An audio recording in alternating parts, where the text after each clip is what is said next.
आज दिल्ली पुलिस ने जैकलिन फर्नांडिस से पूछताछ की और ये जानने की कोशिश की कि आखिर सुकेश चंद्रशेखर और जैकलिन के बीच में रिश्ता क्या है। जांच एजेंसियों ने सवालों की एक लंबी फहरिस्त तैयार की थी ताकि पता चले कि सुकेश ने ठगी की कमाई से जैकलिन को करोड़ों रुपए के गिफ्ट क्यों दिए और इस दोस्ती का पूरा सच क्या है।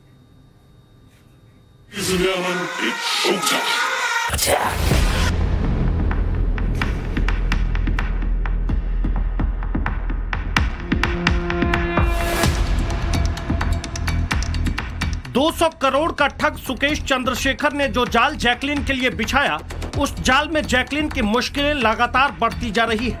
अब दिल्ली पुलिस की इकोनॉमिक्स ऑफेंस विंग जैकलिन से पूछ रही है कि सुकेश चंद्रशेखर और जैकलिन के रिश्तों का सच क्या है, क्योंकि बॉलीवुड की चर्चित अभिनेत्री पर जितने तोहफों की बारिश हुई है, उसके बाद सवाल कई हैं और जवाब आधा अधूरा।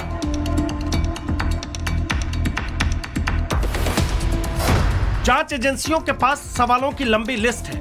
जैकलिन पिंकी ईरानी को सामने बैठाकर पूछताछ की गई है। कई सवाल जैकलिन को मिले तोहफे से जुड़े पूछे गए।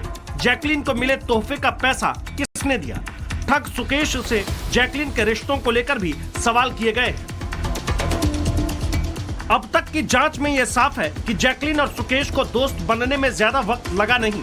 जैसे ही दोनों के बीच संवाद होने लगा, फिर यह जान पहचान दोस्ती में बदल गई।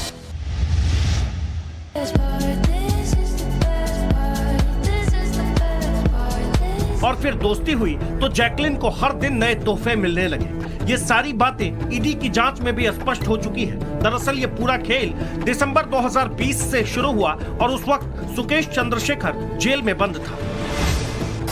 गुच्ची ब्रांड के 3 बैग्स, गुच्ची ब्रांड के gym wear dress, Louis Vuitton के जूते, डायमंड इयररिंग्स के 2 पेयर्स, श्रीलंका में एक घर, मुंबई के जुहू में बंगला बुक किया गया, बहरीन में भी एक बंगला बुक हुआ। कहते हैं कि सुकेश चंद्रशेखर को जैकलिन फर्नांडिस तक पहुंचने में मुश्किल से 2 महीने का वक्त लगा था और इस दोस्ती की माध्यम बनी पिंकी ईरानी। फिर 2 महीने में ही दोनों की दोस्ती परवान चढ़ी तो सुकेश ने ठगी वाले पैसों से महंगे महंगे गिफ्ट जैकलिन के घर पहुंचाने लगे।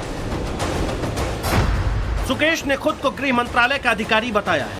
सुकेश ने खुद को सन टीवी का मालिक बताया। जैकलिन के लिए प्राइवेट जेट, होटल खर्च उठाया। ठगी के करोड़ों रुपए जैकलिन पर खर्च किए। जैकलिन के पास पैसे और गिफ्ट आते रहे, लेकिन सुकेश चंद्रशेखर के साथ अपने रिश्तों को लेकर उन्होंने कभी खुलकर स्वीकार नहीं किया। यह अलग बात है कि बाद में दोनों की जितनी भी तस्वीरें सामने आई, उससे कहानियां साफ होने लगी। लीक हुई तस्वीरों ने सारे अफवाहों को दरकिनार कर दिया। एक अलग ही कहानी सामने आई। एक तरफ दोनों की तस्वीरें कहानी बताने लगी। इसी बीच में ईडी ने जैकलिन से पूछा कि बताइए महंगे तोहफे का राज क्या है। फिर ईडी ने आरोप लगाया कि गिफ्ट खरीदने के लिए अवैध धन का इस्तेमाल हुआ। धोखाधड़ी वाले पैसे से गिफ्ट खरीदे गए। जैकलिन को पता था कि सुकेश चंद्रशेखर एक ठग है। अब जैकलिन खुद को विक्टिम बता रही हैं। सुकेश और जैकलिन के रिश्ते कैसे थे, ये बताने की जरूरत अब शायद ही बची है, वरना जैकलिन इतने महंगे गिफ्ट लेते हुए एक बार को सोचती जरूर। खबर तो यहाँ तक है कि सुकेश ने एक बार डायमंड रिंग देकर प्रपोज भी किया था। ये रिश्ते और आगे बढ़ते उससे पहले ही जांच एजेंसियों की नजर पड़ गई।